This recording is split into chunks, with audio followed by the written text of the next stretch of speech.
Mahigit 2 oras mula ngayon, inaasahang lalapag na sa bansa ang chartered plane na sinasakyan ni dismissed Mayor Alice Guo mula sa Indonesia. Mula sa Pasay City, may live report si EJ Gomez. EJ? Sandra, nakaantabay tayo dito sa isang pribadong hangar sa General Aviation Area ng NAIA kung saan lalapag ang eroplanong sinasakyan ni dating Mayor Alice Guo. Mahigpit ang seguridad dito sa private hangar. Nandito na ang PNP, maging ang coaster kung saan isasakay si dismissed Banban Mayor Alice Guo. Mula sa Jakarta, Indonesia, didiretsos dito ang private plane na sinasakyan ni Guo. Kasamang ilang opisyal ng pamahalaan, kabilang sina DILG Secretary Benhar Abalos, PNP Chief Police General Romel Francisco Marbil, ilang opisyal ng NBI at Bureau of Immigration. Ganap na 8:18 p.m. oras sa Pilipinas, umalis yung private plane sa Indonesia. Inaasahan na lalapag dito sa Pasay City ng 1:37 a.m. ng madaling araw, September 6, ang eroplanong sinasakyan ni Guo. Sa loob ng private hangar, sasailalim sa proper documentation si Guo. Isi-serve din ang arrest warrant ng korte sa Tarlac. Magkakaroon din ng medical check-up at press conference bago siya ibabiyahe patungong Camp Crame. Sandra, sa mga puntong ito, inaantay na lang natin yung pagpapapasok ng mga pulis sa mga media dahil sa loob ng hangar, pagkatapos iproseso si Alice Guo ay magkakaroon ng press con para sa inaabangang pahayag niya sa media ngayong siya ay magbabalik Pilipinas na. Yan muna ang latest mula rito sa Pasay City. Sandra? Maraming salamat sa iyo, EJ Gomez. May death threat daw na natanggap si dismissed Mayor Alice Guo. Sinabi niya yan kay DILG Secretary Benhar Abalos na kabilang sa mga sumundo kay Guo sa Indonesia. May report si John Consulta. Check katulong, may dekreto kasi. Di bale, basta importante. Totoo, tingnan natin ito. Ha? Kaya nga, kumuha na kami ng private plane dito para maano. Kasi ako tingin ko, para ngayon Chinese. Tila nagpapasaklolo si dating Mayor Alice Guo nang i-turn over ng Indonesian Police kay DILG Secretary Benhar Abalos.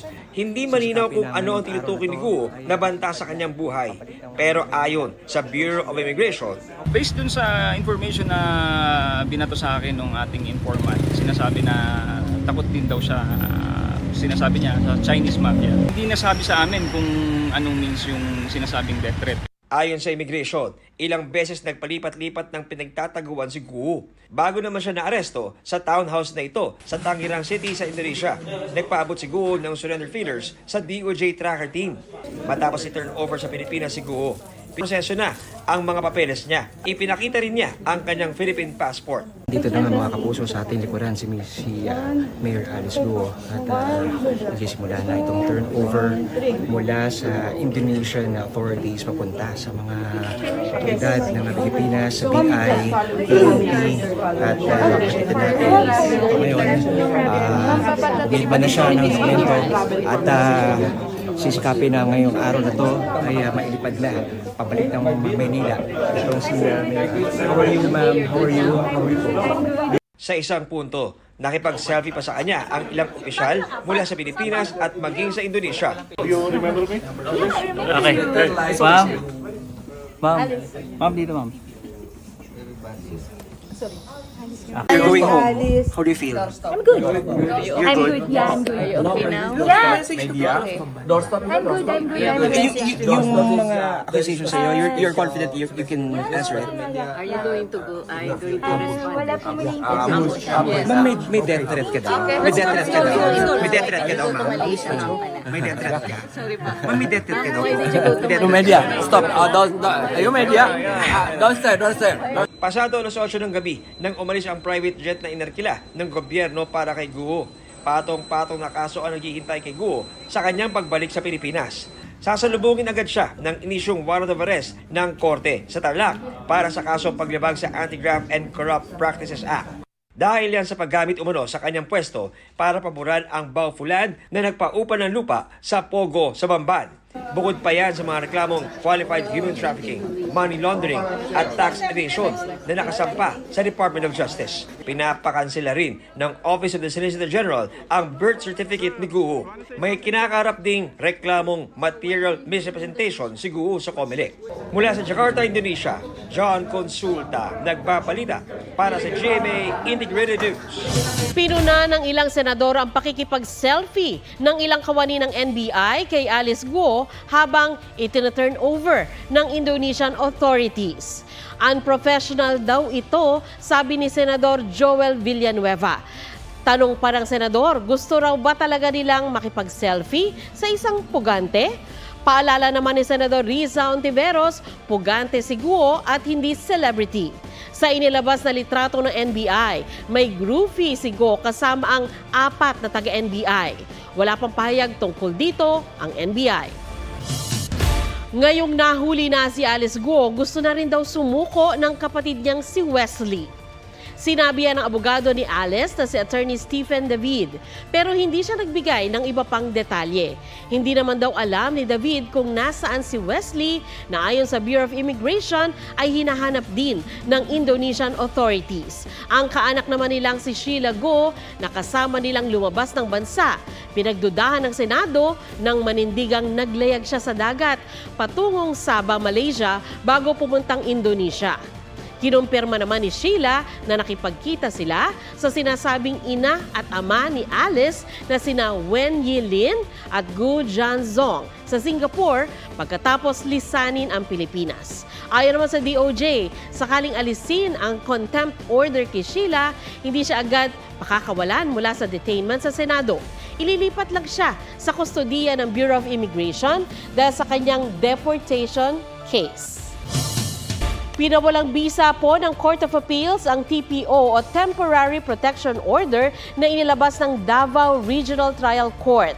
Ayon kay PNP spokesperson Colonel Jean Fajardo, ibig sabihin nito ay walang kinalaman ng TPO sa paghahain ng warrant of arrest laban kay Pastor Apollo Kibuloy.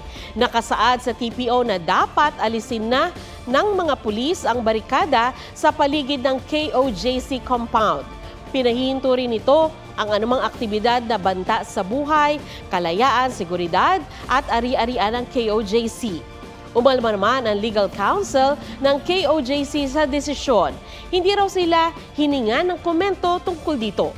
Maghain sila ng motion for reconsideration sa CA.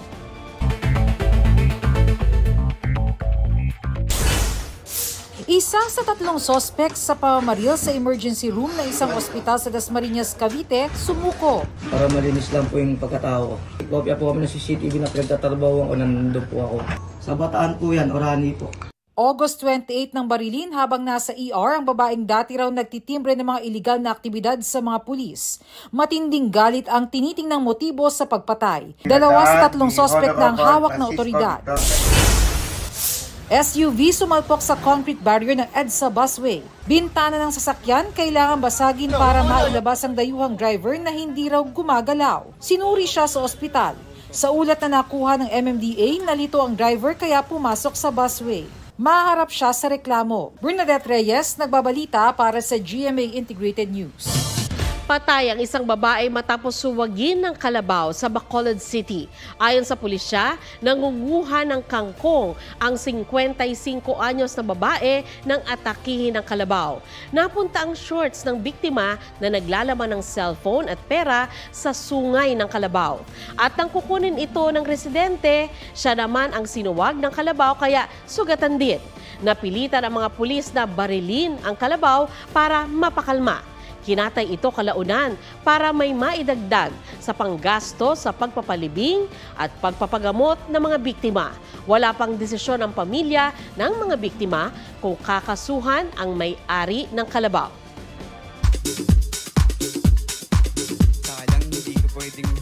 Or ano man. Nagsabi ka sa akin, papakasalan mo ko. Hindi mo alam anniversary natin. Yan ang shocking revelation ni Sangretera Bianca Umali sa It's Showtime. May revelation, nag-propose na pala, Bianca. Hirit yan ni Bianca sa contestant ng Kalokalike Phase 4 segment na hawig si real-life boyfriend niyang si Ruru Madrid. Nangako ka daw ng kasal. Oo nga eh. Lahat naman tayo. Simula naman ng unang beses kong nakasama at nakilala si Bianca, pinangakuan ko na siya agad niyan. Hanggang pangako lang muna tayo. Oo, kailan mo ko pakakasalan? Malalaman natin yan sa susunod na kabanata. Pulang araw star David Licauco nag-Sundance para raw tumigil ang ulan.